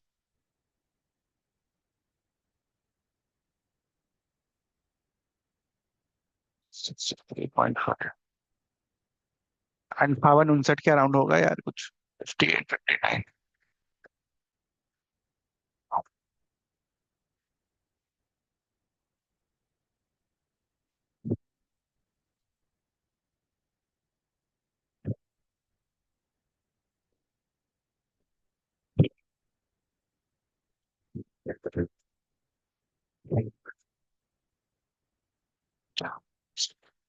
59।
First one.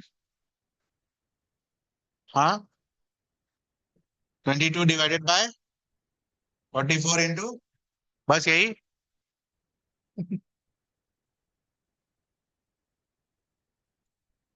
हाँ।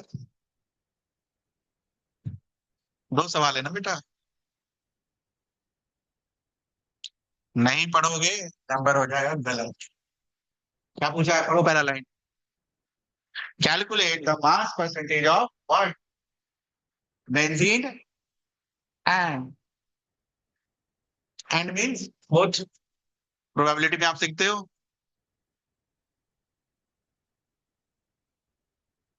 दो नंबर का होगा, एक नंबर मिलेगा अगर एक कैलकुलेट करके आएंगे। 144 कैसे आया? 122 प्लस 22 विल गिव यू 144 और मास परसेंटेज निकालना है।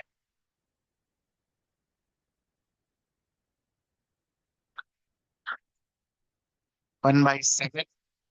14-15% के अराउंड होगा ये। देख लेना कितना है। लगभग 85%। थोड़ा ऊपर नीचे। 15 पॉइंट समथिंग। 84 point something. हाँ। कैसे निकाला जल्दी में? देखो, उसको किया 20, नीचे को किया 140। 1/7। 7। 1/7 कितना आता है?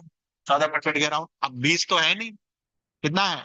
22। थोड़ा सा बढ़ा दिए ऊपर।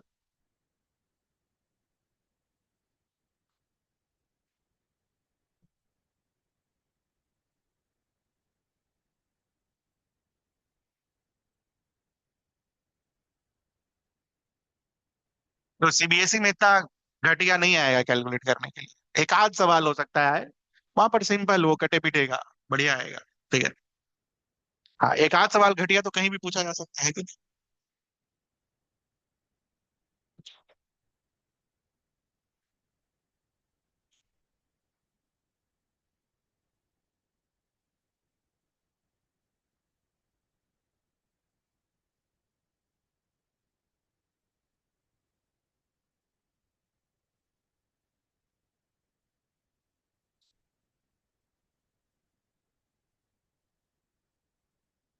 देखो बेटा, वापस से सीबीएसई वाले फेज में आ रहे हैं।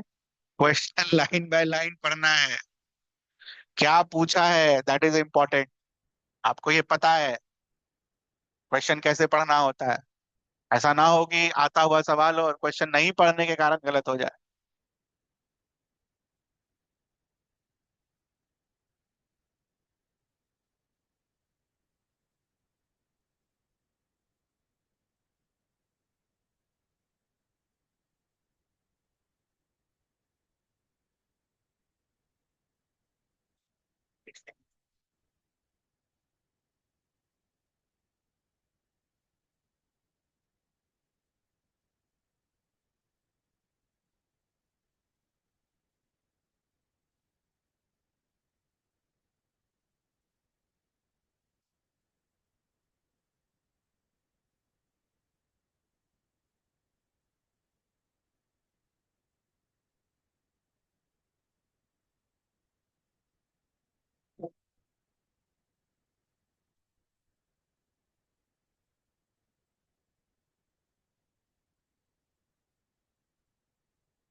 1.2 लिखा गया।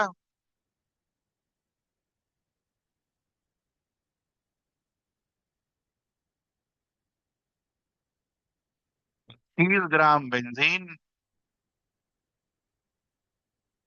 70 gram CCl4। Benzene is C6H6, 78 gram per mole.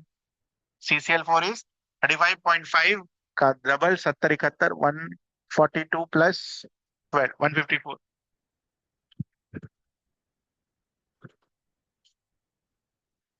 So what will be the moles of benzene?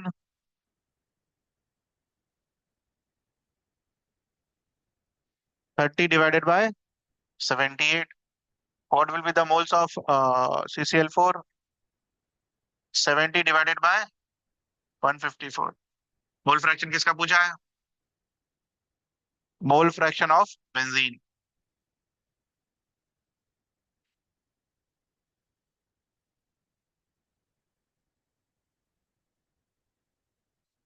30 divided by 78 divided by.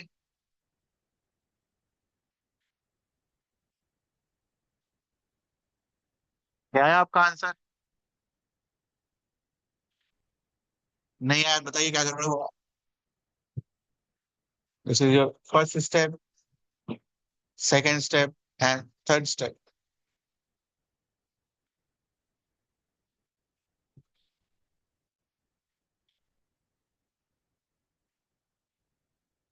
1.2 match कर लीजिए। 30 ग्राम आया बेंजीन, 70 ग्राम CCl4। दोनों के मोल सही सही आए। मोल फ्रैक्शन बेंजीन का पूछा है, बेंजीन का निकाल के दे देंगे।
1.3 हो गए।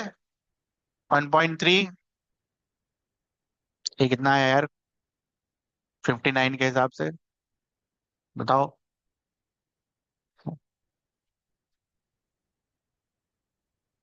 कितना है मोलिकुलर मास?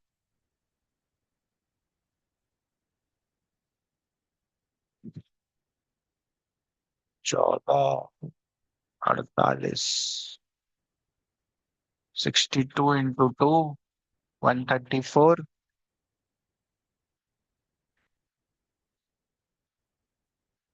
134 प्लस 59।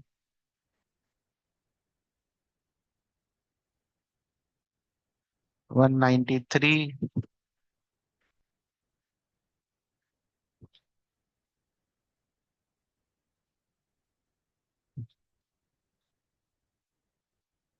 निकाल ही लेते हैं। मेहनत करवा दिया यार। CO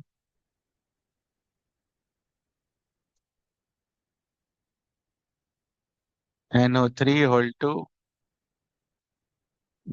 .6 H2O। 6 × 18 108।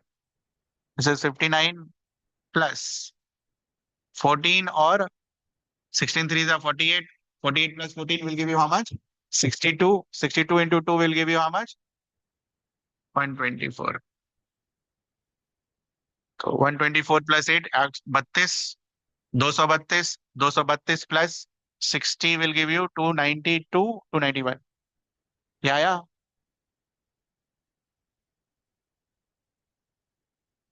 30 ग्राम। मोल्स कितने होंगे उसके? 30 डिवाइडेड बाय 291। वॉल्यूम कितना है? लीटर में ही दिया हुआ है, कोई इशू नहीं। मोलारिटी?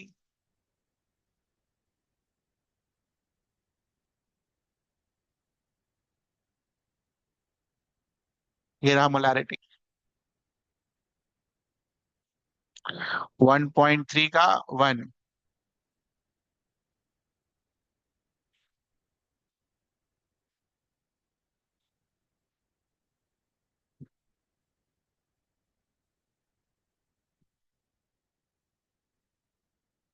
सेकेंड पार्ट हो गया।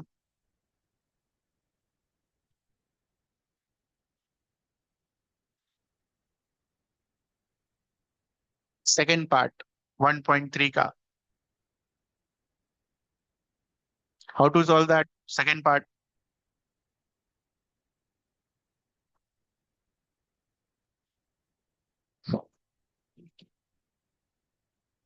बोलिए।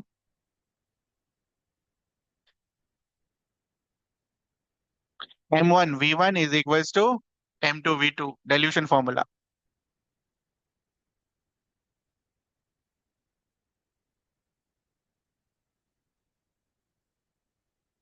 M1 V1 is equals to M2 V2। तो 30 ml में 470 ml और ऐड किया गया और सॉल्यूशन को कितना बना दिया गया? 500 ml।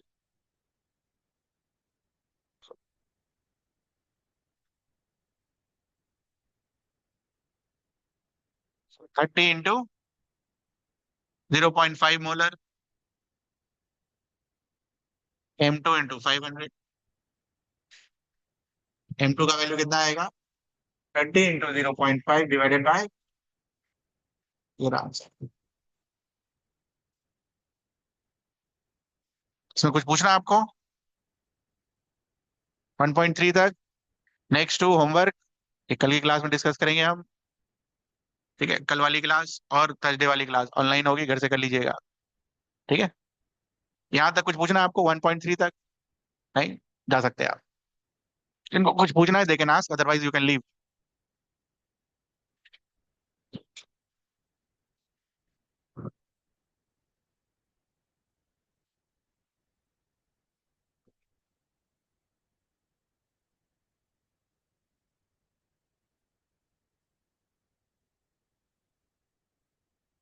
कुछ पूछना है? जा सकते हैं आप, जाइए।